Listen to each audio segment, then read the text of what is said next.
Aloha mai kako o wau ko inoa o, well, that's the part of my mo'olelo. Today I honor my kupuna who gave me my inoa. My mo'olelo is my name. Starts on a cold, late, rainy winter night. I know it sounds a little bit cliche, but as Kanaka Hawaii, we learn to be attentive when our honua speaks to us. My mother was sitting at the bar of a local hotspot of true kanikafila in Mele, Hawaii. Her set was through. Instruments was put away and it was time for the entertainers to be entertained. It was pauhana time. My mother ordered another round of drinks. The bartender wiped his musty rag across the countertop. The music playing over the jukebox tenderly embraced the mele that celebrated that time of the year. Mele kaliki maka is a thing to say. My mother was finally in there. She looked lovingly at her mentor, a woman of love and character, a woman of grace and mercy, a woman that taught my mother she truly could do anything she set her mind to do. Pua was that woman. Oh, what a songbird Pua was. Pua accompanied the Genoa Keawe Hawaiian music group as a musician and singer. The Rogers family definitely was talented. From her sister Pahukoa to her talented brother, everyone called Feet. The family was a musical force to be reckoned with. But the best part was Pua loved Mom. Pua saw fire in my mom that just needed to be trained. A flame that was just needing control. Pua noticed my mother had the same gift as she. Mom could hear the notes even before identifying the keys. Playing music and singing mele by ear. Pua would tell Mom, trust your instincts, but you need to adjust because it's not about you, it's because of every piece of the mele being united and pa'a together. Keep your ears clean. Keep your heart humble. Mom listened and followed her everywhere. Everywhere. A true protege only in her 20s playing music with her mentor and hero Pua.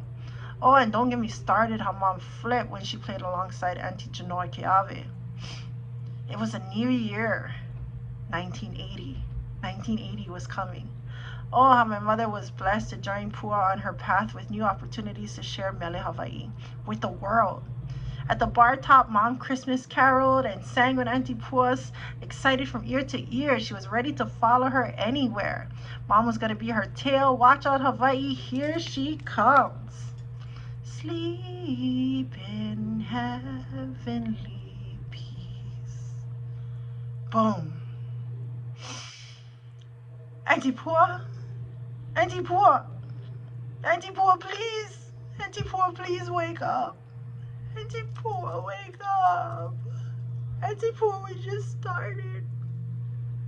Auntie, I can't do this on my own. Auntie, please wake up, wake up, wake up, please.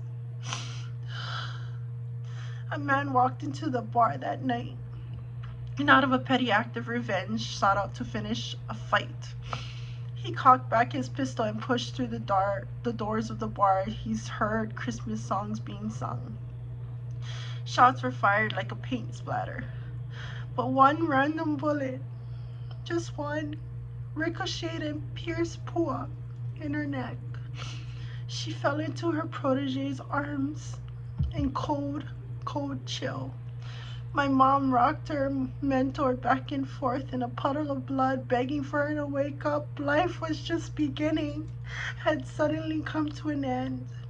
Rain pummeled the gravel streets outside as Mom squeezed Pua in her arms, heartbroken. Honua was speaking. Ue kalani.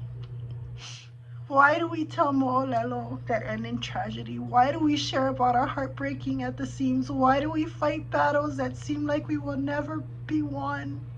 Why do we share a voice when no one is listening? Because our kupuna did. Our kupuna stood as alakai not only for those who needed it, but also led and guided those who didn't feel like there was a need, like my mother. They give us the strength to holomua. Mana Maoli. They teach us that although tomorrow isn't promised, we can't leave just a moment. We have to leave a legacy so our voices continue.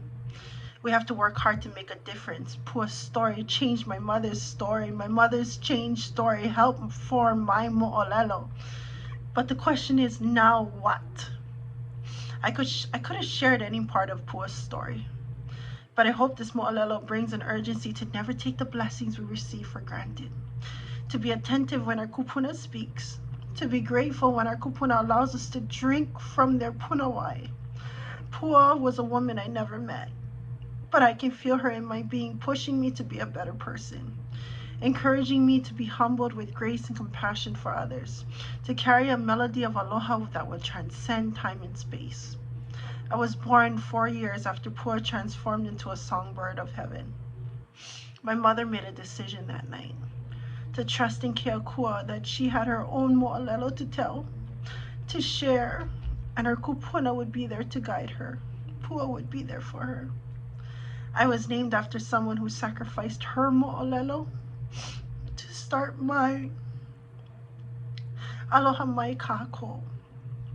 O wau ko inoa. O Pualeilani Kamahoahoa. Mahalo piha for joining me and continuing my mo'olelo. So share. Aloha.